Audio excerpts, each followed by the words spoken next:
거룩한 주님의 전으로 나와서 예배하며 하나님께 영광을 돌리는 우리 모든 믿음의 가족들 한 분 한 분 위에 하나님의 은혜, 하나님의 사랑이 차고 넘치게 되시기를 주의 이름으로 축원합니다. 오늘 말씀을 시작하면서 사진 2장을 여러분에게 보여드리며 설명을 하면서 말씀을 시작하고자 합니다. 지금 여러분 앞에 보여지는 사진은 유대인의 전통 결혼식 속에서 볼 수 있는 사진입니다. 지금 여러분이 보시는 왼쪽 사진, 이 왼쪽 사진을 보게 되어지면 신랑과 신부가 우리처럼 포즈를 취하고 사진을 찍고 있는 모습이 기록되어져 있습니다. 그런데 하반부를 다른 방향에서 찍은 또 하나의 사진이 오른쪽에 기록되어져 있는데 신랑의 다리 밑에 뭐가 있지요? 물컵처럼 보이는 병이 있습니다. 하얀 유리병이라고 합니다. 저 하얀 유리병을 신랑과 신부가 모든 예식을 마치고 나서 두 사람이 밟아서 깨트리는 풍속이 유대인에게는 있다고 합니다. 저도 유대인의 전통 풍습을 보지 않았기 때문에 확인은 할 수가 없습니다만은 여러분이 아마 인터넷에 들어가셔서 유대인 결혼 풍습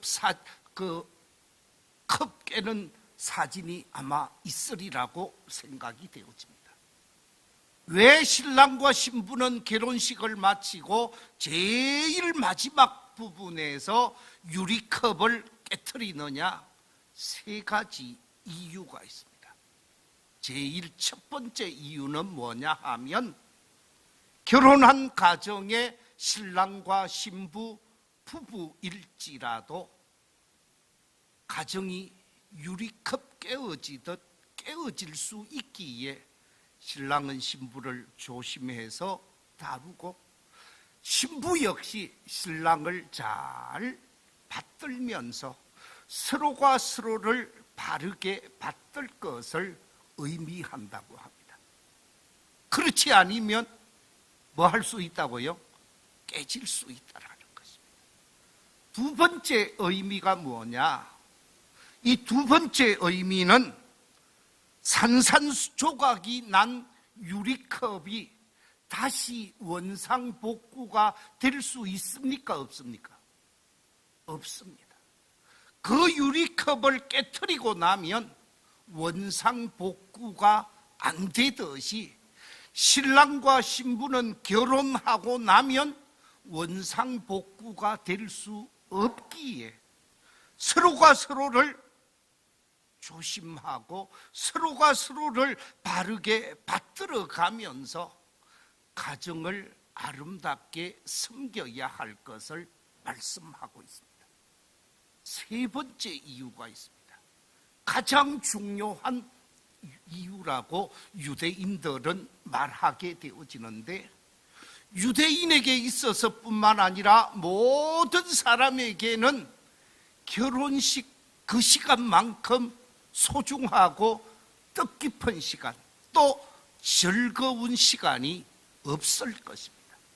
그런데 그 즐거움의 절정을 이루는 시간일지라도 잊어버리지 말아야 한다 하면서 유리컵을 깨트리게 되어지는데 유리컵이 뭐냐?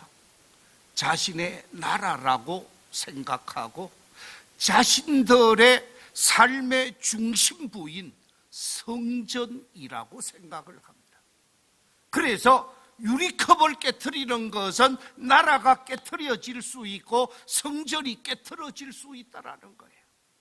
주변 강대국이 이스라엘을 끊임없이 침략하고 공격해서 나라를 침략하고 성전을 깨트린 것처럼 아무리 좋은 날이라 할지라도, 아무리 기쁜 날이라 할지라도 우리 민족에게는 적군의 침입, 이방의 강대국들이 침략할 수 있기에 끝까지 나라를 사랑하는 민족이 되어지고 나라를 지키고자 하는 아름다운 마음을 가지고 있으면서 그 어떤 절정의 순간에도 이 나라가 침략당하고 멸망당할 가능성이 있으니 나라를 잊어버리지 말고 성전이 깨트려질 것을 잊어버리지 말고 기억해라.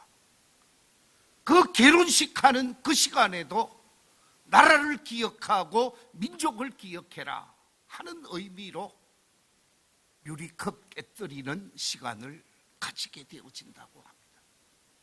그렇습니다. 우리에게 있어서 결코 잊어버려서는 안 되는 것이 있다라는 거죠. 인생을 살아가면서 결코 잊어버리지 말아야 한다.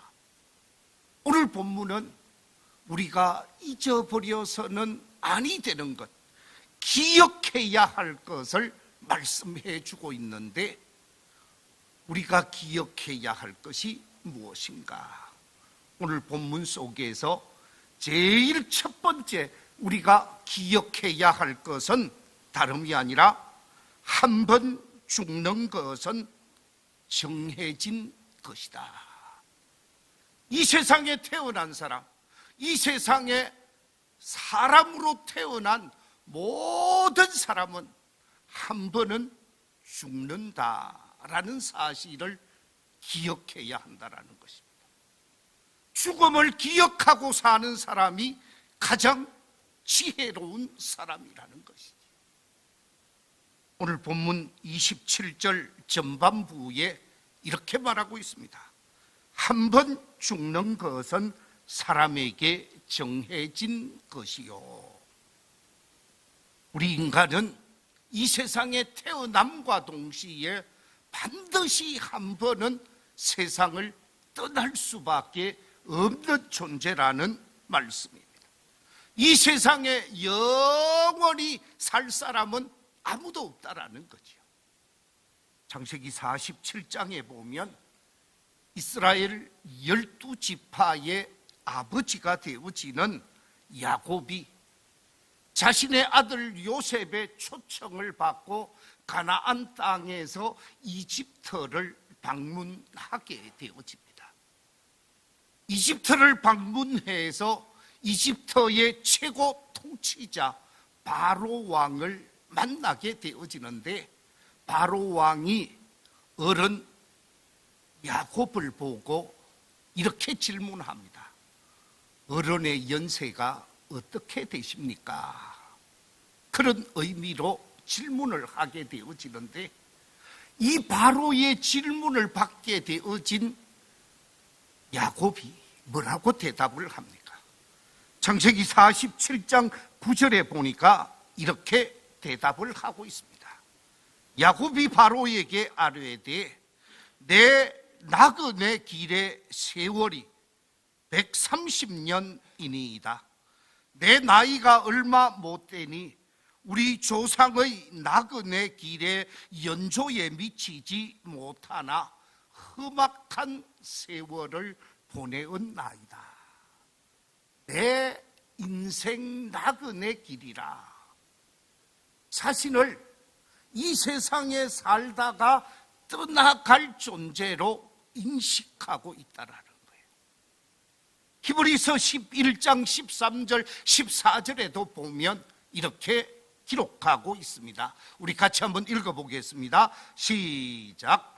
이 사람들은 다 믿음을 따라 죽었으며 약속을 받지 못하였으되 그것들을 멀리서 보고 환영하며 또 땅에서는 외국인과 나그네임을 정언하였으니 그들이 이같이 말하는 것은 자기들이 본향 찾는 자임을 나타냅니다.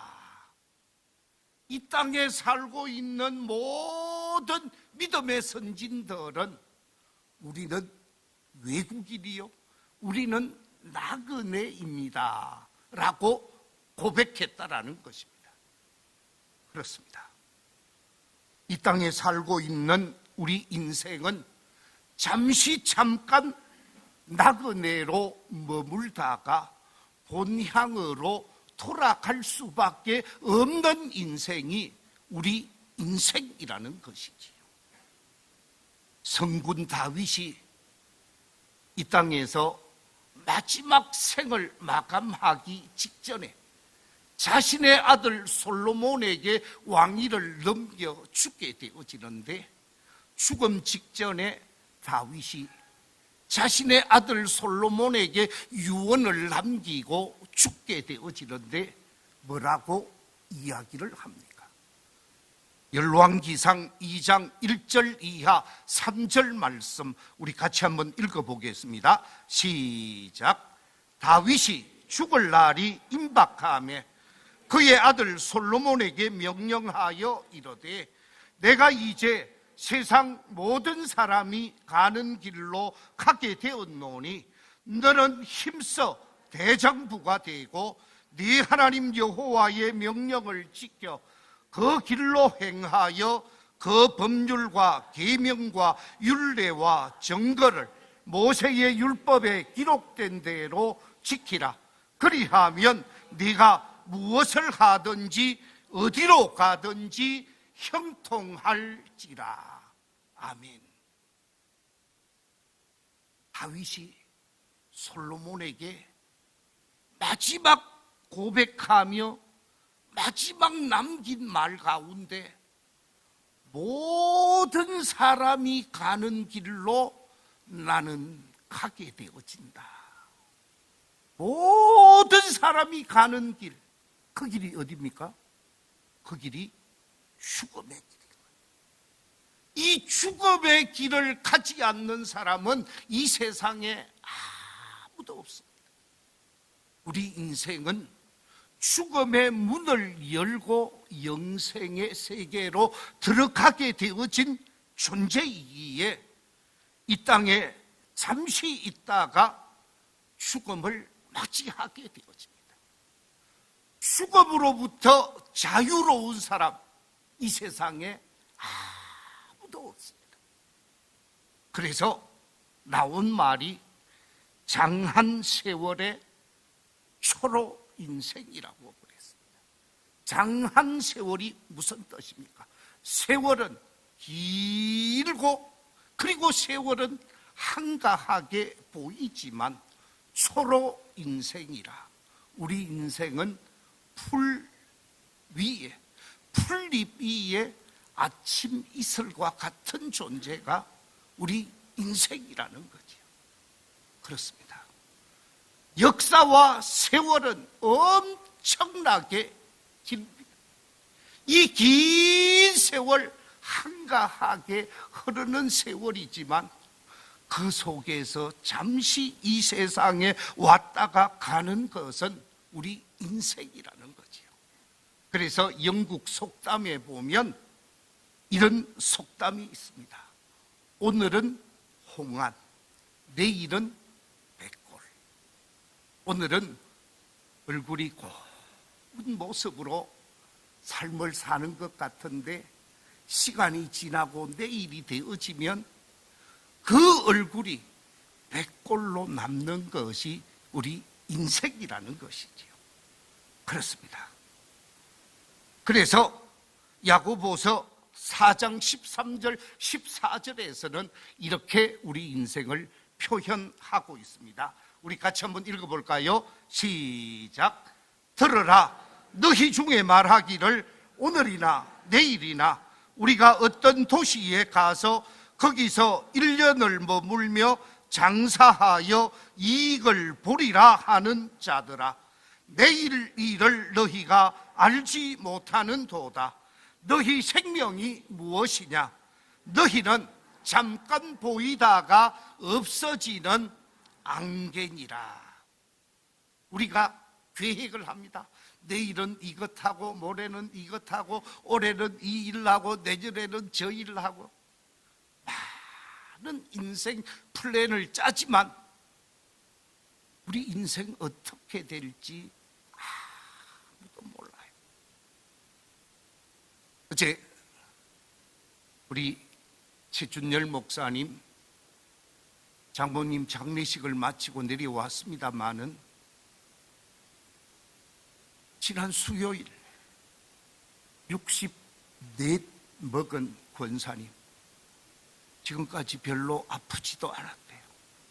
새벽 기도 갔다가 기도 잘 하고 집으로 돌아오는데 82살 먹은 어른이 운전을 해 가는데 6차선 도로에 이 새벽에 얼마나 급했는지 80km 이상 달리면서 세 사람을 쳐버렸는데 두 사람은 그 자리에서 적사했고 최준열 목사님 장모님은 병원으로 옮겨서 세상을 떠났다고 합니다.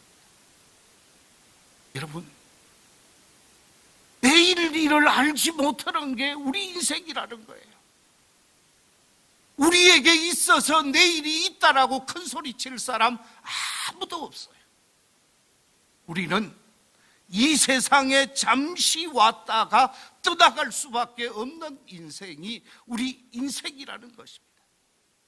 그래서 인생을 하루에 비유하기도 합니다.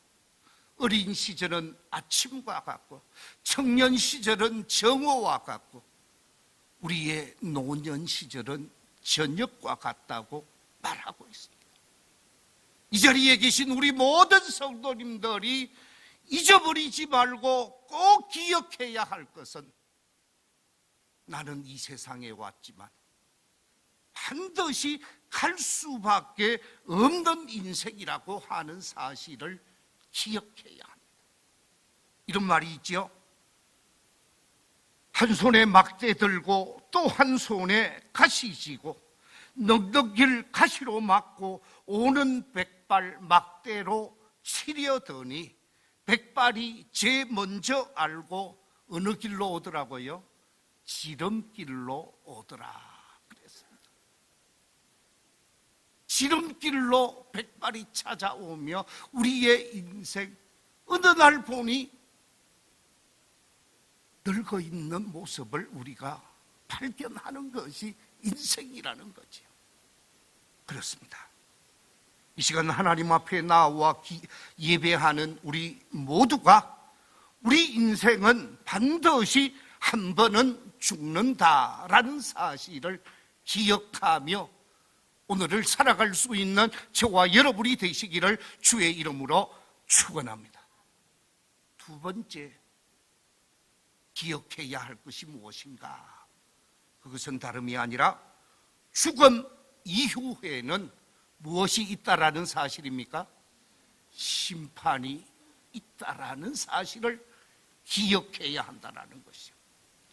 오늘 본문 말씀 27절을 한 번 더 읽어보겠습니다. 한 번 죽는 것은 사람에게 정해진 것이요 그 후에는 심판이 있으리니.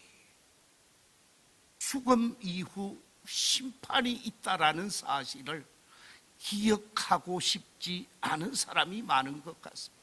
아니, 기억하려고 하는 사람이 많지 않은 것이 우리 인간들인 것 같습니다. 그러나 죽음 이후에 이 심판이 있다라고 하는 사실을 우리는 기억해야 하는데, 성경의 말씀, 하나님의 말씀인 성경은 죽음 이후에 심판이 있다라고 하는 사실을 강조하고 있다라는 사실입니다. 그렇기 때문에 기억해야 하는 거예요. 우리 함께 고린도후서 5장 6절 이하 10절 말씀을 같이 한번 읽어보겠습니다. 시작. 그러므로 우리가 항상 담대하여 몸으로 있을 때에는 주와 따로 있는 줄을 아노니 이는 우리가 믿음으로 행하고 보는 것으로 행하지 아니함이로라.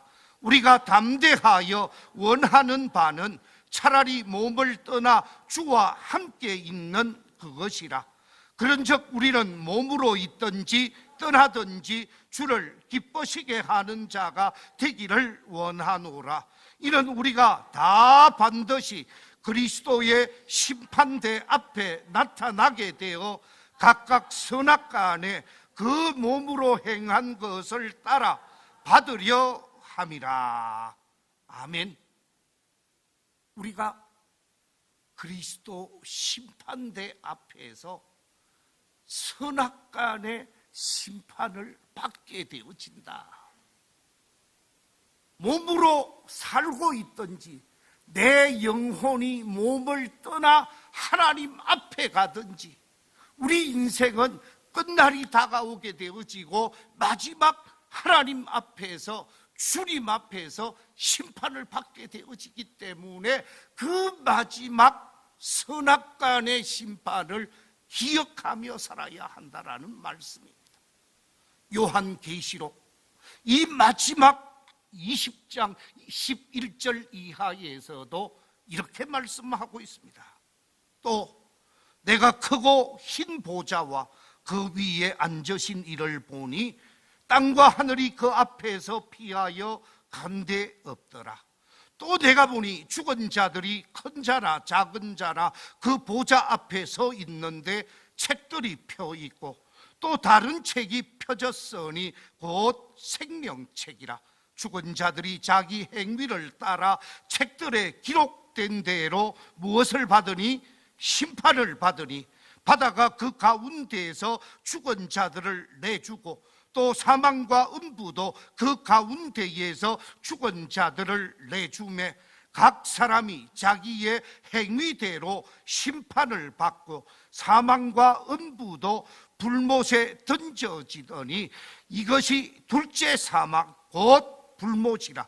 누구든지 생명책에 기록되지 못하는 자는 불못에 뭐하여진다고요? 던져지더라. 하나님께서 우리 인생을 마지막에 그 삶의 모습, 생명책에 기록되어져 있느냐, 기록되어져 있지 않느냐에 따라서 심판의 결과가 달라진다라는 사실을 성경은 곳곳에서 말씀하고 있습니다. 그렇기 때문에 우리가 기억해야 하는 것은 모든 사람에게 죽음은 정해진 것이고 죽음 이후에 하나님의 심판이 있다라는 사실을 기억해야 한다라는 사실입니다. 마태복음 18장에 보면 예수님께서 이렇게 강조하고 있습니다. 마태복음 18장 8절 9절 만일 네 손이나 네 발이 너를 범죄하게 하거든 찍어내버리라. 장애인이라 다리 저는 자로 영생에 들어가는 것이 두 손과 두 발을 가지고 영원한 불에 던져지는 것보다 나으니라. 만일 네 눈이 너를 범죄하게 하거든 빼어내버리라.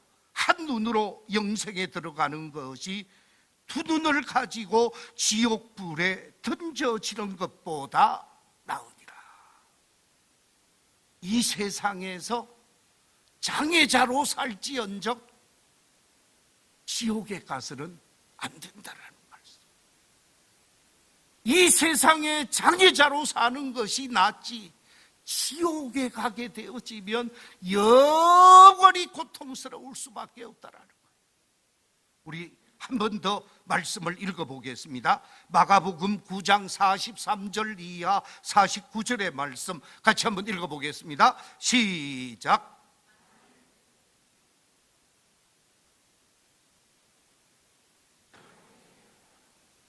두 손을 가지고 지옥 곧 끄지지 않는 불에 들어가는 것보다 나으니라. 만일 네 발이 너를 범죄하게 하거든 찍어버리라. 다리 저는 자로 영생에 들어가는 것이 두 발을 가지고 지옥에 던져지는 것보다 나으니라. 만일 네 눈이 너를 범죄하게 하거든 빼버리라. 한 눈으로 하나님의 나라에 들어가는 것이 두 눈을 가지고 지옥에 던져지는 것보다 나으리라. 거기에서는 구더기도 죽지 않고 불도 꺼지지 아니하느니라. 사람마다 불로서 소금 치듯 함을 받으리라. 여러분, 지옥에는 와서 안 되는 곳이다 그 말입니다. 죄악을 범하고 죄의 문제를 해결하지 못하고 지옥에 오는 것은 절대로 있어서 안 된다라고 하는 것을 강조하고 강조하신 말씀이 방금 읽은 말씀입니다. 우리 인간이 이 세상에서 삶을 살아가면서 짐승과 차이가 무엇일까? 인간과 짐승의 차이는 그냥 외적인 모습에 있어서 차이라고 말할 수 없을 것입니다. 오늘 일부 예배에 인간과 짐승의 차이가 무엇입니까? 하고 물었더니 생각의 차이가 있다고 그러시더라고요. 물론 생각의 차이가 있습니다. 그러나 사람만 생각하고 짐승은 아무 생각이 없느냐? 그렇지 않아요. 짐승도 생각이 있더라고요. 제가 시골 촌에서 자랐잖아요. 여름 되면 소 몰고 소 풀 뜯게 하고 저는 냇가에서 실컷 놀다가 저녁 해질 때가 되면 풀밭에 풀어놓은 소 다시 몰고 집으로 돌아오는데 왔다 갔다 여름 내 방학 동안에 하다가 하루는 아버지 몰래 소 위에 올라탔습니다.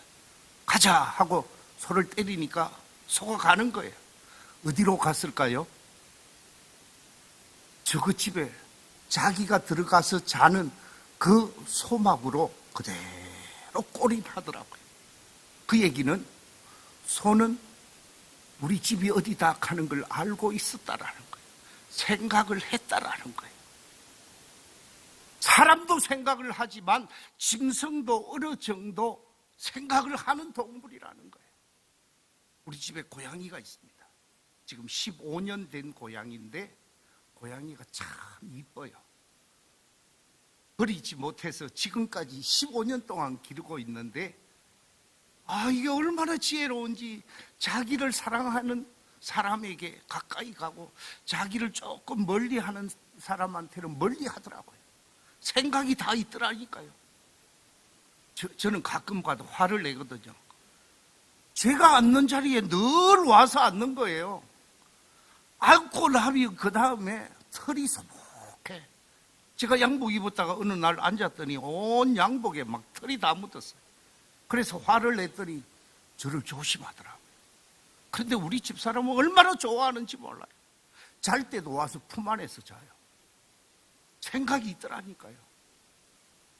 여러분, 사람은 생각이 있고 짐승이 생각이 없다 그렇게 생각하면 안 돼요.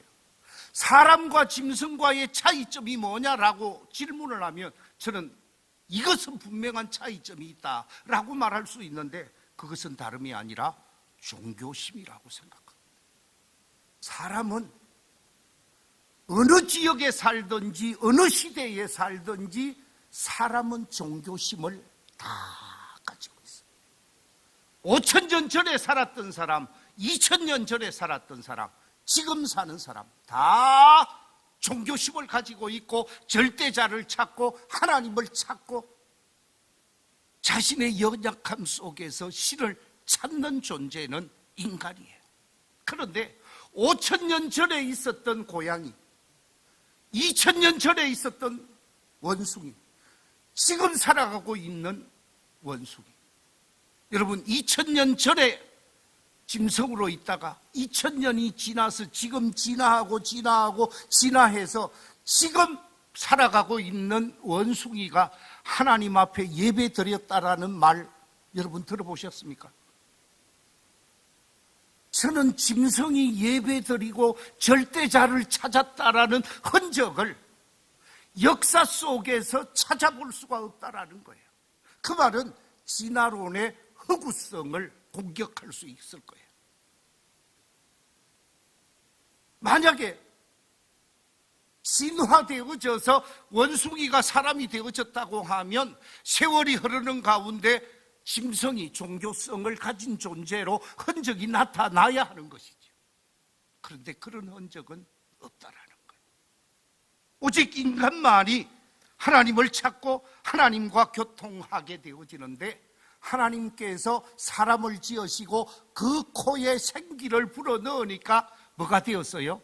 생명이 되어진지라. 살아있는 영적 존재는 영을 찾게 되어져 있어요. 그래서 인간은 하나님을 찾고 절대자를 찾게 되어져 있습니다. 그리고 자기의 죄와 자기의 허물에 관해서 문제를 해결하려고 하는 존재가 인간이라는 말씀입니다. 그렇습니다. 인간은 종교성이 있기에 절대자를 찾게 되어지지만은 짐승은 절대자를 찾지 않습니다. 죽음에 관해서 전혀 두려워하지 않아요. 우리가 기억해야 할 것은 죽음이 있다라는 것, 죽음 이후에 하나님의 심판이 있다라는 것 기억해야 합니다. 그리고 세 번째 기억해야 할 것이 있습니다. 그게 뭡니까? 죽음이 있고 심판이 있다고 하면 그 죽음과 심판을 뭐하며 살아야 한다고요? 준비하며 살아야 하는 것을 우리는 잊어버리지 말아야 하는 것입니다. 반드시 죽음과 심판을 바라보면서 준비하며 사는 존재가 되어져야 한다는 것입니다. 해세라 쇠라 될 대로 되라고 생각하고 육체적 욕망과 쾌락을 쫓아서 향락을 누리며 사는 것으로 끝내서는 안 된다는 거지. 세상에 널리 퍼져 있는 이방 종교, 인간의 윤리 또는 인간의 최고 학문, 철학, 저도 나름대로는 철학을 공부해 봤습니다만은 철학에서 인간의 죄의 문제를 해결하는 해결 방안은 두 가지만 제시하고 있습니다. 인간의 최고 학문이라고 말하는 이 철학에서 인간의 죄의 문제를 해결하는 것은 첫째는 선행이요, 또 하나는 고행이라고 말하고 있습니다. 이 고행과 선행만이 인간의 죄의 문제를 해결한다고 하는데 해결하지 못한다라는 사실이죠. 여러분, 내가 죄를 짓고 그 죄를 해결하기 위해서 내 자신을 피 흘리고 내 자신을 쳐서 괴롭게 하면서 고행을 한다고 해서 내 죄성이 없어지느냐? 없어지지 않습니다. 선행을 한다고 해서 내 죄성이 없어지느냐? 없어지지 않습니다. 철학에서 하는 말이 조금은 위안을 얻을 수 있겠지만 근원적인 측면에서 해결하지 못하더라는 것입니다. 이 문제에 관해서 성경은 뭐라고 대답을 합니까? 인간의 죄악의 문제, 인간의 근본적인 죄성에 관한 문제를 어떻게 해결해야 하는가? 여기에 관해서 히브리서 9장 22절에서 이렇게 말하고 있습니다. 같이 한번 읽어보겠습니다. 시작. 율법을 따라 그의 모든 물건이 피로서 정결하게 되나니 피 흘림이 없은즉 사함이 없느니라. 정결하게 되기 위해서, 깨끗하게 되기 위해서 피 흘림이 있어야 한다는 거예요. 그래서 구약시대에 죄를 짓고 죄를 범하게 되어지면 짐승을 잡아서 피를 흘려서 죄 사함을 얻게 되어졌습니다. 레위기에 보면 5대 제사가 나오지요. 번제를 비롯해서 소제, 화목제, 속건제, 속죄제, 이 5대 제사가 피 흘림으로 제사를 드리게 되어집니다.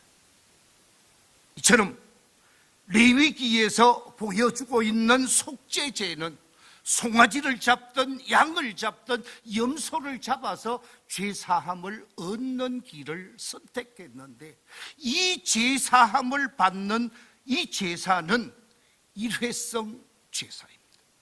한 번 죄를 범하면 또 한 번의 제사를 드려야 하고, 100번 죄를 범하면 100번 제사를 드려야 하는 이런 문제가 있지요. 그런데 이런 죄악의 문제를 해결하기 위해서, 인간의 모든 죄를 해결하기 위해서 하나님께서 인간의 죄의 해결 방안을 해결하는 방법으로 하나님이 사람이 되시고, 사람이 되신 하나님께서 이 땅에 오시게 되어져서 그 하나님이 사람이 되신 예수 그리스도를 믿는 믿음의 사람이 되어져야 구원의 길이 열리고 죄사함 받게 되어짐을 요한복음 3장 16절에서는 이렇게 말씀하고 있습니다. 하나님이 세상을 이처럼 사랑하사 독생자를 주셨으니 이는 그를 뭐하는 자마다, 믿는 자마다 멸망하지 않고 영생을 얻게 하려 하심이라. 독생자 되시는 예수 그리스도께서 피 흘림이 없은즉 사함이 없다고 했기에 이 땅에 오신 예수님이 피 흘리게 되어지는데, 아무런 죄를 범하지 아니하고 잘못을 범하지 아니하신 예수님이 모든 인류의 죄를 대속하기 위하여 갈보리 산 십자가에서 피를 흘리게 되었습니다. 우리의 죄를 위해 피를 흘리고, 우리의 허물을 위해 피를 흘리고, 우리의 구원을 위해 피를 흘린 사건을 갈보리 십자가 사건이라고 하는데, 이 갈보리 십자가 사건에 관해서 선지자 이사야는 이사야 53장 4절 이하 6절에서 이렇게 말씀하고 있습니다. 우리 같이 한번 읽어보겠습니다. 시작. 그는 실로 우리의 질고를 지고 우리의 슬픔을 당하였거늘 우리는 생각하기를 그는 징벌을 받아 하나님께 맞으며 고난을 당한다 하였노라. 그가 찔림은 우리의 허물 때문이요 그가 상함은 우리의 죄악 때문이라. 그가 징계를 받음으로 우리는 평화를 누리고 그가 채찍에 맞음으로 우리는 나음을 받았도다. 우리는 다 양같아서 그릇 행하여 각기 제 길로 갔거늘 여호와께서는 우리 모두의 죄악을 그에게 담당시키셨도다.